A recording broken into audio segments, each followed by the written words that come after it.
Dostlar merhaba. Bugün Crazy Joe yapacağız. Crazy Joe'da yeni seviyeler geldi bildiğiniz üzere. Bakalım şu anda kurulmuş zaten. Zorluk 21 derecesinde bir Crazy Joe kurulmuş. Çılgın Joe. Çılgın Joe yapacağız. Deneyeceğiz bakalım nasıl daha yüksek puanlar elde edebiliriz. Temel stratejilerle başlayalım isterseniz. Ben burada daha önce destek göndereceğim kişileri seçtim. Bunları nasıl belirledim? Hemen şöyle birkaç stratejiden bahsedeyim sizlere. Uygulayabileceğiniz ilk strateji en zayıf oyuncuları belirlemek burada ve bunlara destek göndermek. Burada ben birkaç kişiyi seçtim en zayıflardan.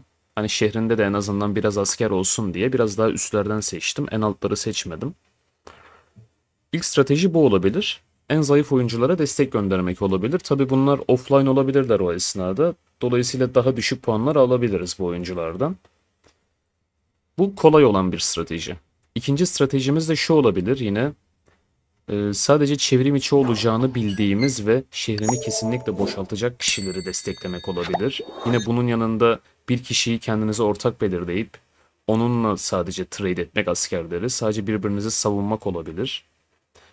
Mesela nasıl yaparız? İşte yanımda benim şu an Tiko 2002 var. Bununla anlaşırım örnek veriyorum. Ben ona askerlerimi gönderirim, o bana askerlerini gönderir ve sadece birbirimizi birebir savunuruz. Dolayısıyla daha yüksek puanlar elde ederiz. Bildiğiniz üzere Çılgın Joe'da başkalarını savunduğunuzda daha yüksek puanlar elde ediyorsunuz. Ee, Mesela hemen yanımda yine Çağrı'nın hesabı var Black Ted. Çağrı'ya destek göndereceğim ama ona biri destek göndermiş. Bakacağım ona duruma göre. İşte ikinci dediğim taktik bu olabilir. Üçüncü taktikte tabii en yüksek puan alacağınız taktik farm hesapları açmak. Şimdi bu sunucuda, bu ittifakta benim 4-5 tane farm hesabım olsaydı işte onlar 29 seviye olabilirdi, 30 seviye olabilirdi. Onları uzak bir yere koyardım. Örnek veriyorum işte bakalım. Tundra'yı hemen görelim. Tundra'yı da anlatacağım birazdan sizlere. Tundra'nın buralara o adamları koyardım. Kendi farm hesaplarımı koyardım. Sadece onları tek başıma savunurdum. Dolayısıyla en yüksek puanı elde ederdim. Üçüncü ve en yüksek puan kazanabileceğiniz taktikte farm hesapları kullanmak. Biz bugün ilk anlattığım taktiği yapacağız. Çünkü daha basit bu. Hem çok uğraştırmayacak da bizi, daha temel. Belirli kişileri belirledim dediğim gibi. Bunları daha önceden lokasyonlarını kendime gönderdim. İşte bakalım burada. 1, 2, 3, 4, 5, 6 bir kişi de fazladan göndermişim hatta. 7 kişi burada gönderdim. Bu kişileri savunacağım. Tıklayayım şehrine. Takviyeleri görüntülediğim bir tane takviye göndermişim mesela. Burada bir formasyon belirledim. Bu formasyonu da yine kendi asker sayıma göre belirledim. Tabi askerlerinizi takviye göndermeden önce artık ne buff kullanacaksanız ya da pet yeteneklerini kullanacaksanız bunları açmanız gerekiyor. Ben sadece %10'luk bir takviye kullandım burada. Birlik kapasitesi artıran %10'luk takviye. Bir de bakanlık aldım üstüme. Şimdi en azından 2500 bir birlik kapasitesi versin diye. Hemen bakalım formasyonu nasıl belirledim. Birlikler diyorum. Ben de 751k asker varmış piyade olarak. İşte mızrakçım bu kadarmış, nişancım bu kadarmış. Şimdi Çılgın Joe'da arkadaşlar ilk seviyelerde, ilk partta daha doğrusu birden 10'a kadar biz ilk part diyoruz, ilk bölüm diyoruz. 10'dan 20'ye kadar ikinci bölüm diyoruz. Birden 10'a kadar olan bölümde piyade ne kadar fazla gönderirseniz genellikle daha yüksek puanlar kazanıyorsunuz. Ben dolayısıyla ilk bölümde ve ikinci bölümün de ortalarına kadar yani 15. 16. seviye, 17. seviye buralara kadar ağırlıklı olarak piyade göndereceğim ve yanında sadece mızrakçı göndereceğim. Nişancı göndermeyeceğim takviye olarak. Formasyonumu belirlemeye geçmeden hemen asker sayıma bakıyorum. 750k benim piyadem varmış. Bunu 6'ya bölüyorum. 125 gibi bir sayı veriyor bana. Dolayısıyla takviyemi gönderirken 125 civarı bir piyade ayarladım. Geriye kalanları mızrakçı olarak doldurdum. Takviye olarak gönderdim. Tabi takviyelerimi gönderirken dikkat etmeniz gereken en önemli husus ana 3 kahramanınızı, en güçlü 3 kahramanınızı şehrinizde bırakmanız. En güçlü 3 kahramanım benim burada Logan, Lin ve Mia. Sezon 3'ten Mia. Bu üçünü kendi şehrimde savunmada bırakacağım. Geriye kalanları ise zayıf oyuncudan başlayarak en kuvvetli asker kahramanları göndereceğim. Takviyelerimi bu şekilde kullanacağım. Buraya takviyemi gönderdim. Devam edelim. Diğer takviyeleri gönderelim. Sizler de görün. Kane denen bir oyuncu var burada. Bunu belirlemiştim. Yine dediğim gibi aşırı zayıf değil ama yine de zayıf bir oyuncu. Burada da yine ilk 3 kahramanımı göndermiyorum. Hatta güzel bir dizilim yapalım yine. Ee, Piyade olarak Geronimo'yu gönderelim. Nişancıda Bahiti. Patrick de yine bu şekilde gitsin. Oranımı da tam istediğim asker sayılarına tekabül edecek şekilde ayarladım. %73'e %27 oldu bende. Bakın otomatik olarak ayarlandı. 125k piyade sayısı. Konuşlandırdım. Gidiyor bu da. Devam edelim. Diğer oyunculara geçelim. Emre vardı burada.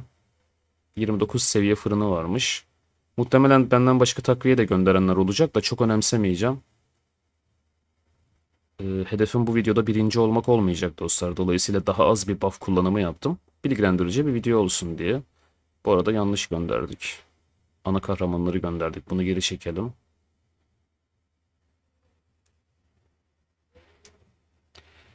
Tekrar güçlendir diyorum. Ana kahramanlarımı çıkartacağım. Nişancımız, piyademiz, mızrakçımız ayarladık. Oranımızı ayarladık. Konuşlandır dedik ve gidiyor. 3 oyuncuya şimdilik göndermiş olduk. Dördüncü şu arkadaşı hemen bunun yanındaydı zaten, yakınlarındaydı. Buraya da gönderelim. Bu dediğim gibi en temel uygulayabileceğiniz taktiklerden biri. Sizi yormaz. Hemen bu şekilde ayarlarsınız. En zayıf oyuncuları belirlersiniz. Formasyonunuzu ayarlayıp gönderirsiniz. Kolay, pratik.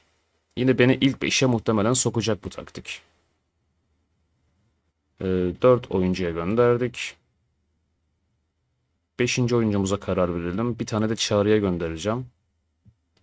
Şu mu olsun bakalım.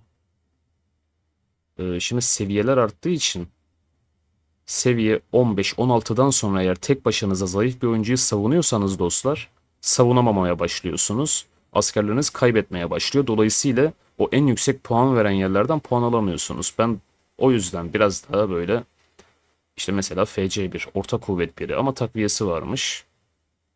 Göndermeyelim biz buna. Şu oyuncuda mı karar kıldık acaba? Buna gönderelim hadi bakalım. Nişancımızı koyalım. Cina'yı göndermemeye çalışıyorum. Çünkü Cina'da yetenekler pek uygun değil. Savaş yetenekleri değil. Şöyle ayarladık. Bu arkadaşımıza da gönderdik. Şehrimize dönelim. Hemen aşağımda Çağrı vardı. Çağrı'ya da bir takviye atayım. Sonra Çağrı'da en yakınımda olduğu için Çağrı'dan çekip Tundra'ya göndereceğim. O aşamayı da göstereceğim sizlere. Buraya da 3 tane mavi gönderelim. Önemi yok. Zaten Çağrı'nın şehrinde kuvvetli kahramanlar mevcut. Hatta hiç piyade kalmasın şehrimde. Şöyle tamamını piyade yapalım. Böyle gönderebiliriz diye düşünüyorum. Gönderelim böyle.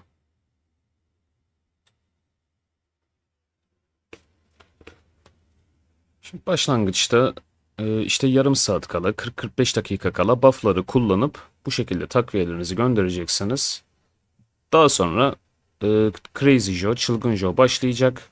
Çılgın Joe başladıktan sonra raporları takip edeceğiz. Raporlara bakacağız. Ne kadar kesiyoruz ya da takviye gönderdiğimiz şehirlerde çok fazla takviye varsa az mı puan alıyoruz? Buna göre oradan çekeceğiz, başka birine göndereceğiz. Aktif olacağız yani. Tundra'da da mantık şu. Burayı tüm ittifak olarak savunuyorsunuz dostlar. Tundra karargahı. Burada da 2 adet saldırı geliyor. İlk saldırı seviye 10'da geliyor. İkinci saldırı ise 20'de geliyor. İlk saldırıda ağırlıklı olarak piyade fazla gönderen kişi daha yüksek puan kazanır burada. Dolayısıyla ben tamamen piyade göndereceğim. Tabi burada bir garnizon limiti olacak muhtemelen. İşte 70k, 75k. Şu arkadaş mesela 72k asker göndermiş, 71,5 göndermiş. Ve dediğim gibi sadece piyade göndermiş. Biz de sadece piyade göndereceğiz ilk 10. seviyede. 20. seviyede ise bu kez işler değişecek. Çünkü seviye 21, zorluk seviye 21'de nişancı gönderdiğimizde de bu kez hasar vuruyoruz dostlar. Bu şekilde bir değişiklik oldu. Seviye daha zor bir yere çıktığı için sadece piyade ve mızrakçılar yetmemeye başlıyor. Dolayısıyla biz seviye 20'de biraz daha nişancı ağırlıklı göndereceğiz. Şimdi ben buranın limitini bilmiyorum. Limit konduktan sonra formasyonu yapacağım. Videoya orada sizlerle tekrar devam edeceğim dostlar. Crazy Joe başlasın. Daha sonra konuşmaya, taktik vermeye ve beraber oynamaya, deneyimlemeye devam edelim. Evet, tekrardan geri döndük. Çılgın Joe başlamak üzere. Hemen bakalım, Tundra karargahımızda 75K'lık bir limit konmuş dostlar. İlk round başlıyor, ilk tur geliyor. Çılgın Joe 21 seviye başladı. Bakalım neler yaşayacağız, neler olacak. Hemen ben bir takviyelerimi kontrol edeyim. İlk takviyem buradaydı, sadece ben destekliyorum. İkinci takviyem burada. Burada küçük bir takviye daha gelmiş. Önemsiz, kalsın. Uğraşmayacağım onunla. Üçüncü takviyem burada. Tek başıma savunuyorum. Dördüncü takviyem Çağrı'da şu anda. Bu arada Çağrı'daki takviyeyi Patrick başlangıçlı olacak şekilde düzenledim. Ki Tundra karargahına Çağrı'dan çekip, Black Ted'den çekip ne yapacağım? Tundra'ya Patrick'le göndereceğim. O yüzden o şekilde ayarladım. Beşinci takviyemiz burada. Altıncı takviyemiz burada. Şu an çok problem görünmüyor. Dediğim gibi birinci olma hedefimiz yok şu anda. Çok kasmayacağız. Bakalım. Tundra karargahına hemen geleyim. Tundra karargahımız nerede bizim? Burada. 75K limit var burada. Hemen erkenden göndermişler. Aslında bunu yapmamaları gerekiyor. Asker göndermemeleri gerekiyor bu şekilde. 10. ve 20. seviyede zaten göndereceğiz buraya. Şu an burada bulunan bayağı bir asker. İşte bakalım 75, 150, 300, 450K asker gibi ortalama bir asker sayısı. 450K asker boşuna bekleyecek. Yani bu askerlerle başkalarını savunursanız daha iyi olur. Daha yüksek puanlar kazanırsınız. Sizin için daha iyi olur. Saldırılarımız geldi. İlk saldırıya bakalım. Emre adlı oyuncuyu savunmuştum. 2 kişi savunuyoruz bunu ve şehrinde askerler de var. Dolayısıyla ilk seviyelerde daha düşük puanlar alacağız buradan. İkinci savunduğumuz kişi şehrinde askerler olmasına rağmen yine fena bir puan almamışız. Tek başımıza yine yardımcı oluyoruz. Bu bizim şehrimiz. Bakın 0 öldürmem var benim. Çünkü şehrimde şu an hiç piyade yok. Piyadem kalmadı. Mızrakçılarım var. Diğer turlarda işte 6'da, 7'de, 8. roundda falan ve özellikle 10. round ve üstünde öldürmeler görünmeye başlayacak. Çünkü tamamen tüm mızrakçılarımı da çıkartamadım şehrimden. Çağrı'nın hesapta fazla takviye varmış. Bunu sonra çekip Çağrı'dan başka bir hesaba gönderelim. Düşük puan almışız. Buradan da yine ortalama bir puan almışız. Saldırılar bu şekilde geliyor. Bu arada burada savaş detayları derseniz eğer Çılgın Joe'nun formasyonunu da görebilirsiniz. Mesela ne olmuş? 12.600 piyade ile gelmiş. 15.000 ortalarsak ortalamaya vurursak bu şekilde bir formasyonla gelmiş seviye 2'de. Böyle dostlar seviye seviye hepsini not edebilirsiniz ve Çılgın Joe'nun saldırı formasyonuna göre o seviyelerde ona göre takviyeler gönderebilirsiniz. Tabi bunu yapmanız için takviye gönderdiğiniz kişilerin direkt dibinizde olması lazım. Bu da ayrıca bir taktik. Daha uğraştırıcı, daha yorucu bir taktik. Tabi daha yüksek puan kazanmanızı sağlar. 75K limit var. Ben ekiplerime geleyim, hazır birliklerime geleyim. Burada en yakınımdaki oyuncu Çağrı'ydı benim. Ona göndermiştim bu 3 kahramanı. Bu 3 kahramanı yerleştirdim ve 75K piyade olacak şekilde ayarlayıp 7. slotuma kaydettim. 10. dalgada Tundra'ya bunu göndereceğim. 7'yi göndereceğim. Çağrı'dan çekeceğim. 7'ye basıp göndereceğim. 20. dalgada da kararsızım açıkçası. Burada da yine aynı hero'ları koydum buraya. 15.000 mızrakçı, 60.000 nişancı olarak ayarladım ama tamamını nişancı da gönderebiliriz aslında. Bir deneyelim. Görmüş olalım. Ne yapalım? 75K. Tamamı nişancılardan olsun. Deneyelim bakalım yüksek puan alacak mıyız? Alamazsak da buna göre bir değerlendirme yaparız videonun sonunda ve doğru formasyonu buluruz dostlar. 75K olarak ayarladık. Geldik bakalım diğer saldırılara. Uzaktaki bir oyuncuya yeni gitti seviye 1. Seviye 2'ler böyle. 3'e bakmak istiyorum ben. Seviye 3. Buradan daha yüksek puanlar alıyoruz seviyeler arttıkça. Seviye 3'ün formasyonu neymiş? Tabi burada asker seviyeleri değişkenlik gösterdi. Piyade olarak baktığımda 18-19K bir piyade görüyorum. Mesela kayıplardan anlayabiliriz bunu. Mızrakçılarda 21-22 civarı. Nişancılarda da yine 21-22 civarı. Piyade daha az geliyor. Mızrakçı ve nişancı daha fazla geliyor. Şu aşamada böyle. Diğer seviyeleri de göstereceğim sizlere. Seviye 4. Savaş detayları dedik. Seviye 4'te piyadeler 30 diyelim, yuvarlayalım. Mızrakçılar 35, nişancılar 35'miş. 30-35-35 olarak tabi asker sayısı olarak geliyor. Bakın seviye 4'te böyleydi. Ben hemen kısa bir şuraya bakmak istiyorum. Çağrıdan çekip kime gönderebilirim diye. Daha az takviyesi olan. Çünkü yüksek puanlar alamayacağız böyle giderse. Bir de yakınımda olan biri olursa daha iyi olacak benim için ama. Şurası var mı? Ne durumda? Buraya biri takviye gönderiyor. Ben de buradaydım. Neyse önemi yok. Dediğim gibi birinci olmaya çok uğraşmayalım. Sizler tabii uğraşabilirsiniz. Takviye gönderdiğiniz bir şehre takviye giderse oradan çekip başka bir şehre gönderirsiniz. Böyle böyle taktikler üretebilirsiniz dostlar. Neyse çok uğraşmak istemedim. Yine kalsın çağrıda, önemi yok. Bakalım diğer seviyelere bakalım. Seviye 5 gelmiş. Seviye 5'te savaş detayları dedik. Formasyona bakalım yine. 45K piyade geliyormuş. 51K civarı da nişancı mızrakçı geliyormuş. Böyle böyle dostlar tur tur inceleyeceğiz, bakacağız.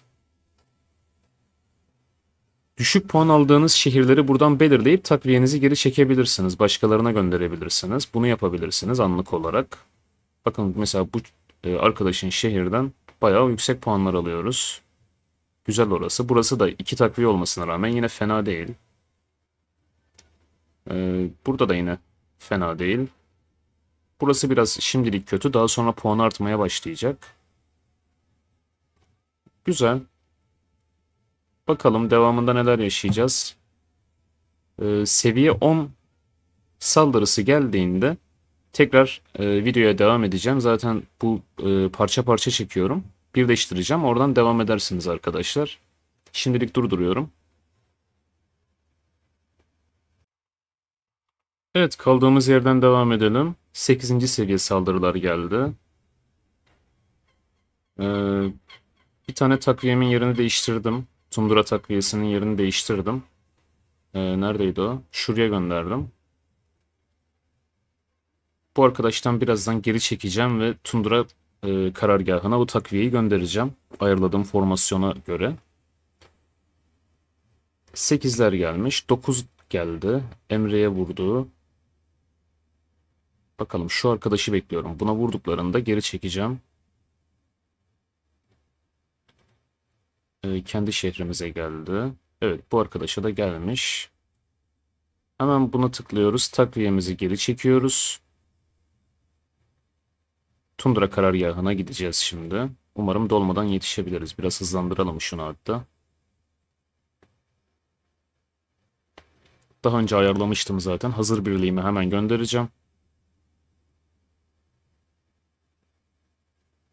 Evet, birliğim geldi. Hazırladığım birliğe tıkladım. Gönderiyorum. Birkaç tane de hızlandırma kullanalım. Çok önemli değil.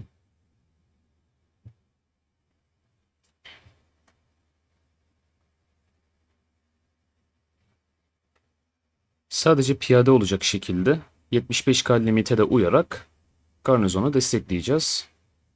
10. seviye özelinde. Evet, karargaha girdik. Bakalım 75K buradayız. Sadece piyade.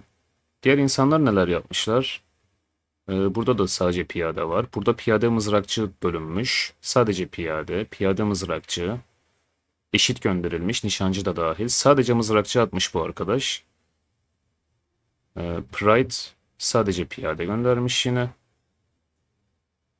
Burada sadece piyade gönderenler eşit bir puana sahip olacaklar. Tabii FC seviyesine de göre.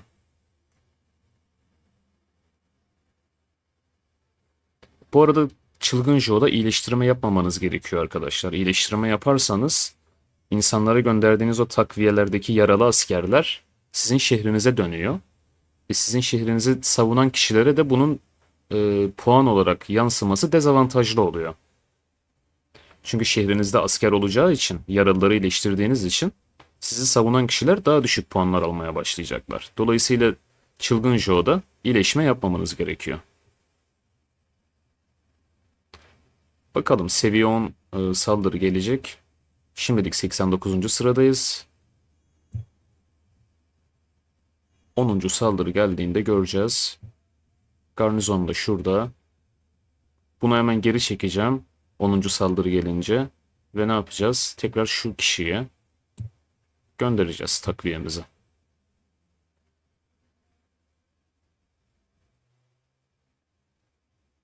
Karargah doldu galiba. Şimdi burada şef sayısı dolduktan sonra ekstra asker göndermeniz gerekmiyor. Limit neyse onu gönderin arkadaşlar. Fazla asker gönderdiğinizde burada siz daha yüksek puan alıyorsunuz ama siz yüksek puanı alırken diğerlerinin alacağı puanı kısmaya başlıyorsunuz. Yani daha fazla asker olduğunda toplam puan burada artmıyor.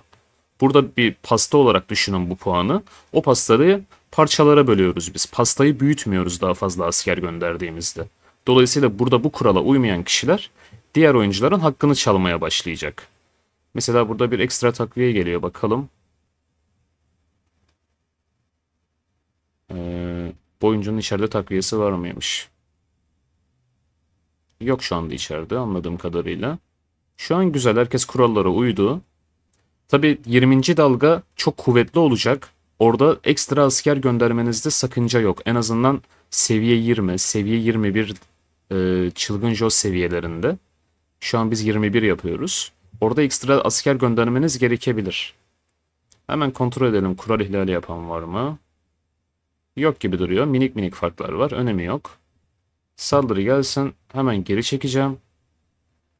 Daha sonra raporu göstereceğim sizlere. İzliyorum zaten buradan. Evet saldırı geldi. Geri çektik. Bize geri döndüğünde tekrar 6. intikal sıramızı başka bir oyuncuya destek olarak göndereceğiz. O gelirken hemen inceleyelim. Dediğim gibi sadece piyade gönderen kişiler en yüksek puanı aldılar. Bu şekilde sıralanmış. Karışık gönderenler ise mesela eşit göndermişti bu. Nişancı da göndermişti. En az puanı o almış gördüğünüz gibi.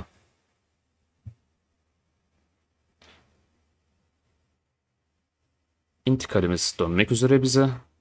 55 saniyeye yeni saldırı gelecekmiş. Bunu buradan görebiliyoruz. Tıkladık bu arkadaşa. Güçlendir dedik. Bunu seçtik hemen.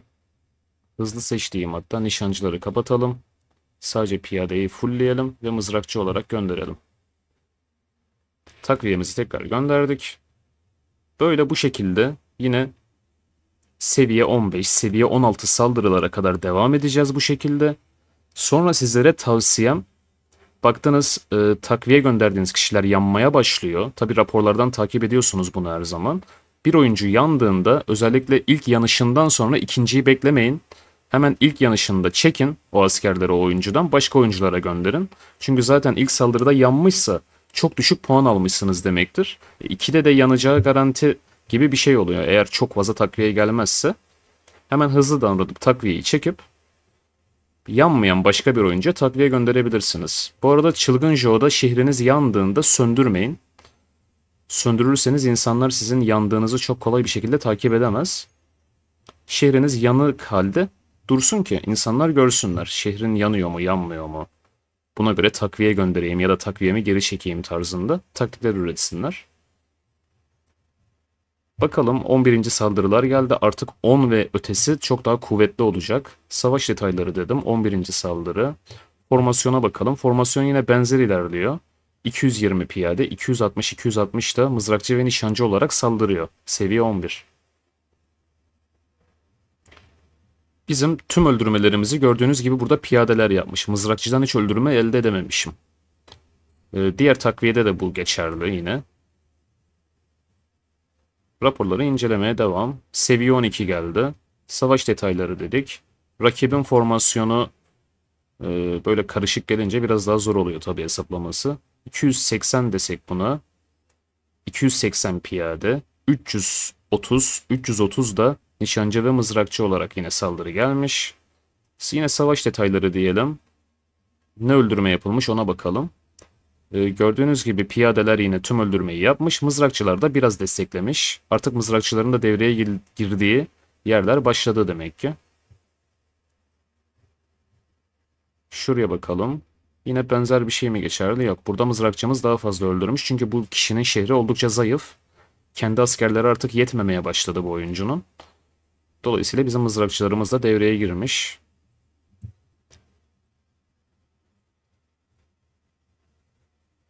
Videoyu öyleyse ben biraz yine durdurayım burada arkadaşlar. Çünkü video süresi çok uzun olsun da istemiyorum.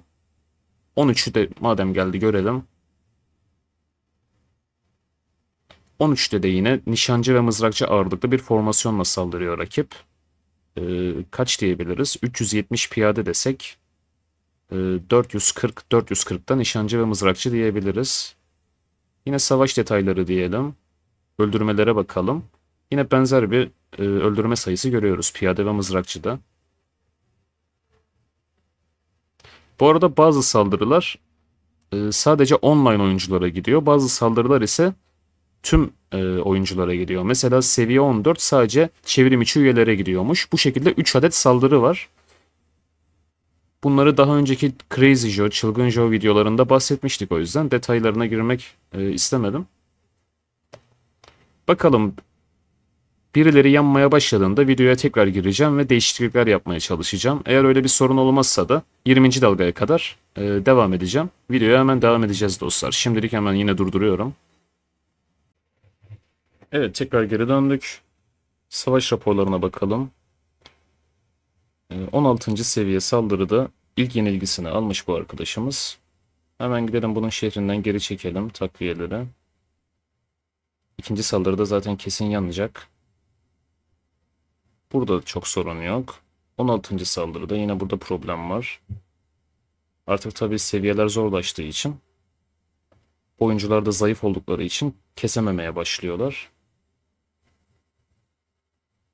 Hemen yakınımızda birkaç yere biz takviye olarak göndereceğiz bunları. Çok takviyesi olmayan da birilerini bulmaya çalışıyorum ama. Şuraya hemen gönderelim mesela. Şöyle ayarlayalım. Bu buraya gitsin.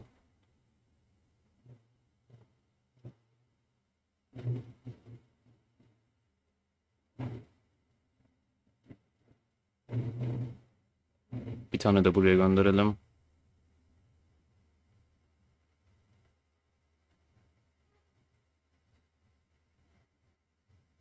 Çok uğraşmadan hemen piyadeyi daha fazla gönderecek şekilde ayarladım, gönderdim. Seviye 16. Burada da bir yanma oldu. Zaten bu çok uzakta. Takviyeyi çekelim biz yine de.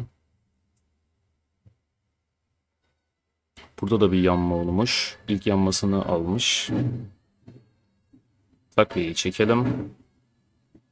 Bu takviyeler geri döndüğünde ayarlamaya devam edeceğiz yine.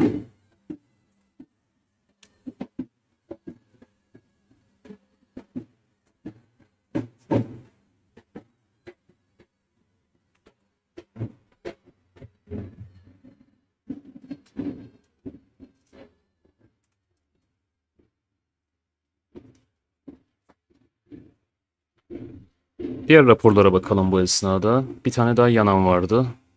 Buradan geri çektik zaten. Buradan çekmiş miyiz? Çekmişiz, tamam.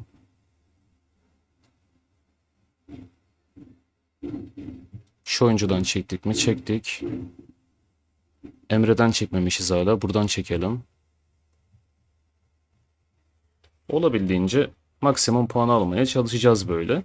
Dediğim gibi bu taktik uygulayabileceğiniz en kolay taktik dostlar.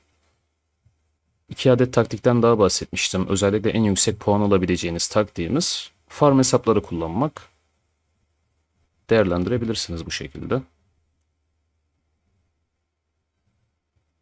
Bu takviyeleri de hemen dağıtacağım hızlıca. Şöyle yine en güçlü kahramanları göndermeden şöyle yapalım. Bu buraya gitti. Hadi buraya gönderelim. Çok takviyesi var ama önemi yok artık.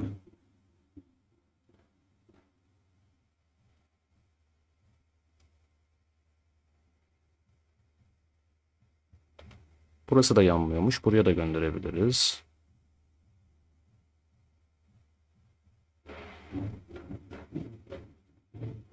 Şöyle gitsin bakalım. Raporları incelemeye devam. Kendi şehrimizde artık kendi öldürme sayımız çok fazla olmaya başladı. Bakalım sebebi ne bunun? Rakibimizin formasyonu yine benzer ilerliyor. Piyade daha az. Nişancı ve mızrakçı çok yüksek. Piyadeye göre tabii çok yüksek dediğim 1/4 oranında daha yüksek. Öldürmelere gelecek olursak bu kez mızrakçı ve nişancılarda, özellikle nişancılarda çok yoğun bir öldürme sayısı görüyoruz. Bu da demek oluyor ki bizler seviye 17, 18 ve 19'da takviye gönderdiğimiz kişilere nişancı gönderebiliriz demek oluyor. Savaş detayları diyelim. Ben sadece yine piyade ve mızrakçı göndermiştim. Bu benim şehrim bu arada. Dolayısıyla rapor böyle.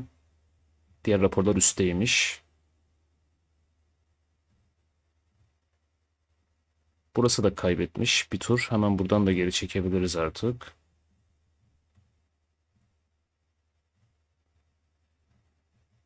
Seviye 19 göründükten sonra ya da şu takviyem geldikten sonra ben ana takviyemi göndereceğim. 19'u kendim savunacağım. Daha sonra ana kahramanlarımla Tundra'ya gideceğim dostlar. Yine bir test olsun diye sadece nişancı göndereceğim bu kez 19'a. Bakalım ne yapacağız sadece nişancıyla.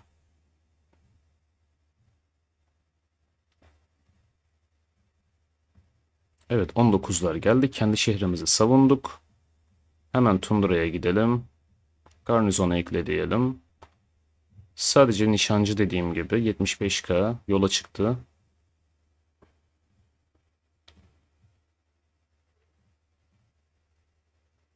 Bakın mesela çok fazla takviye olmasına rağmen yine de şehri kaybetmiş. Öldürme oranı, rakibi öldürme oranı %40. Dolayısıyla puanları bayağı düşüyor. Bundan bahsetmiştim zaten. Bu şekilde bir rapor gördüğümüzde daha önceden bunu görmüştük başka şehirlerde. Hemen onlardan çekip bunlara göndermiştik. Birkaç saldırıda da en azından 3-5 bin puan almayı başarmıştık. Tundra'ya yolculuğumuz devam ediyor. Umarım içeri girebiliriz. Hızlandırma kullanmadım. Bakalım girdik evet. Eksiksiz bir şekilde girdik. 75K limit var. Sadece nişancı olacak şekilde ayarladım. Ve en güçlü birliğimi gönderdim seviye 20'de. Bunun da sebebi burası bir savaş alanı gibi düşünün. Raporlarda bakıyorsunuz yani. Örnek veriyorum sizin şehrinize bir saldırı geldi. Sizde bir takviye var. Güçlü bir oyuncu takviye göndermiş. Onun istatistikleri devreye giriyor ya. Dolayısıyla ben de en güçlü birliğimi gönderdim ki burada artık kim en güçlüyse onun istatistikleri devreye girsin ve 20. saldırıyı daha kolay bir şekilde savuşturalım. Tek tek bakalım buradan. 19 alanları artık tamamen geri çekelim. 19. saldırıya alanları geri çekelim. Şuradan artık çekebiliriz takviyemizi. 19'u almış zaten bu. Devam edelim. İkinci 19'umuz. Kendi şehrimizde problem yok. Üçüncü 19 Vadasa. Takviyelere bakalım. Takviyemizi geri çekelim. İşimiz kalmadı artık bunlarla. Dördüncü oyuncu şurada. Takviyemizi geri çektik. Beşinci oyuncumuz.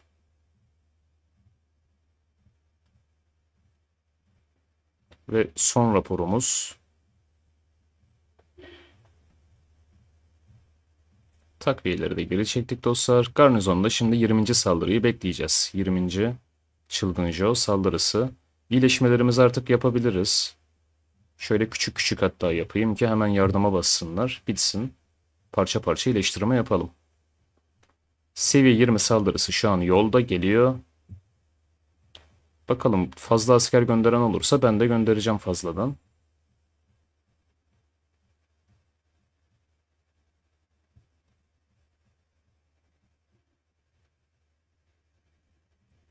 Şu an sadece 75K nişancımız var içeride. Burada yine sadece piyade var. Sadece piyade var. Eşit gönderen var. Sadece mızrakçı kaustik, bunu unutmayalım. Sadece piyade. Sadece piyade. Hem piyade hem mızrakçı. Eşit gönderenler var yine.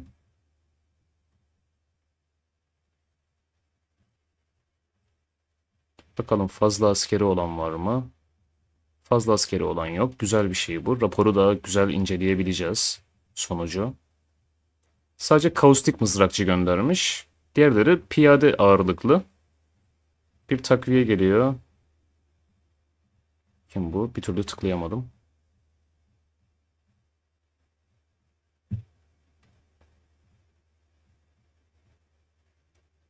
Evet, bir oyuncu hemen kuralı ihlal etti. Fazladan asker gönderdi. Nan, unutmayalım bunu.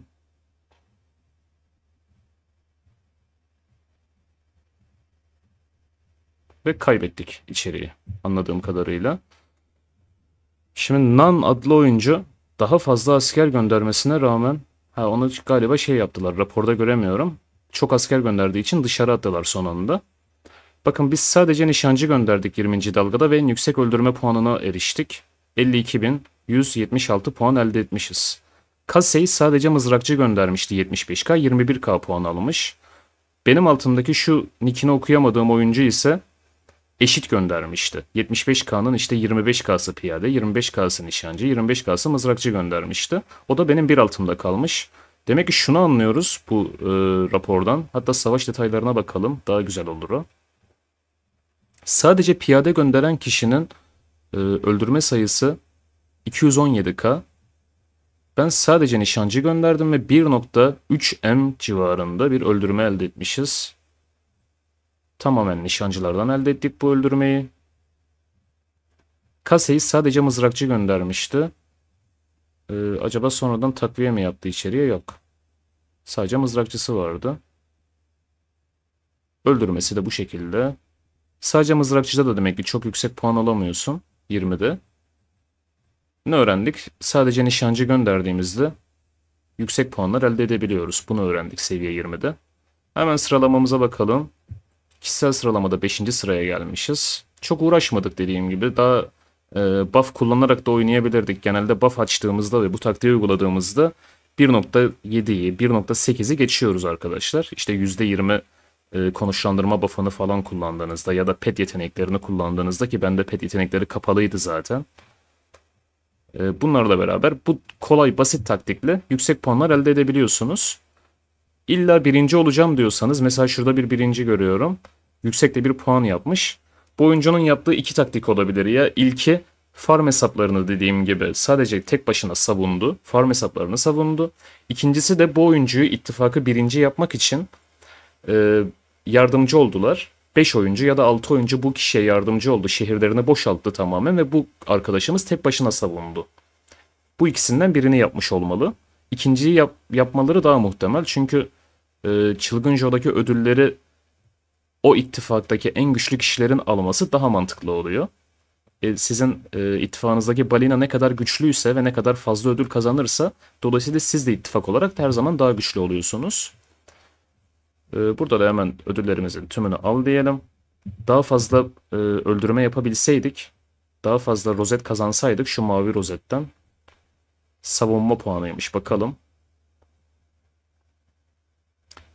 Daha yüksek savunma puanları elde edebilseydik bu barı da dolduracaktık ve şu ödülü de alacaktık. Alamadık bunu. Yanındaki de ittifak savunma puanı. İttifakımız belli bir barajı aştığı için bu ödülleri buraya kadar alabildik. İkisini de doldurmamız gerekiyor ama seviye 20 ödülünü de almak için. Bunu başaramamışız. Çılgın Joe'da temel taktikler bunlardı. Zaten 2 adet de yine Crazy Joe, Çılgın Joe videomuz mevcut kanalda arkadaşlar. Bu da böyle seviye 21 özelinde bir taktikti.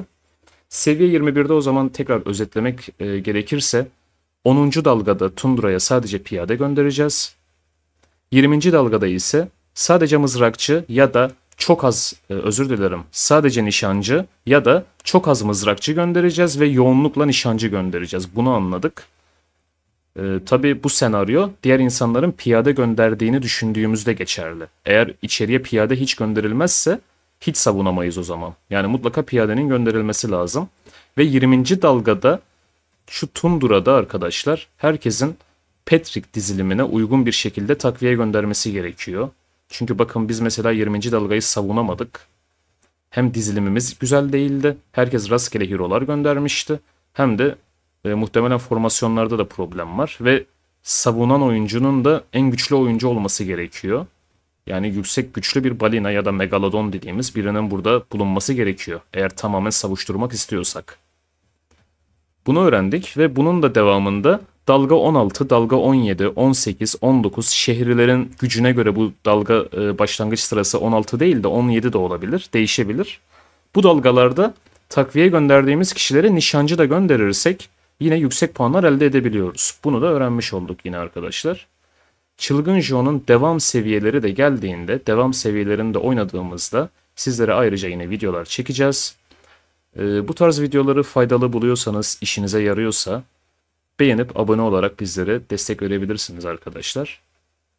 Bir sonraki eğitici, eğlendirici videoda içerikte görüşmek üzere diyelim öyleyse. Kendinize iyi bakın, hoşça kalın.